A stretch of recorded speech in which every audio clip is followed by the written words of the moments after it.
lalaki, walang utak, si kapatid Jamal.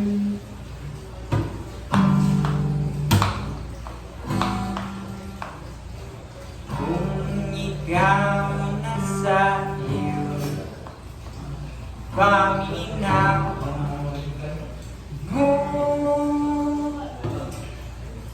Kay kung sakaling lit kang umiyak, di ko kapungan ang mga luha.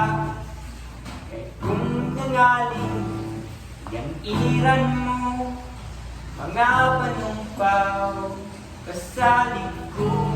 Kay ikaw akong himaya, handungon ko matagkaroon o niya. Ikaw lang ipiyuta akong pinanggahan. Haolaan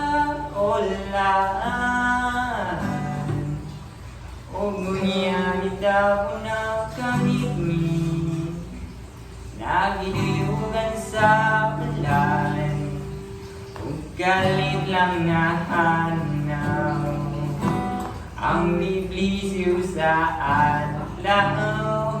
O kahayag sa imong panahon,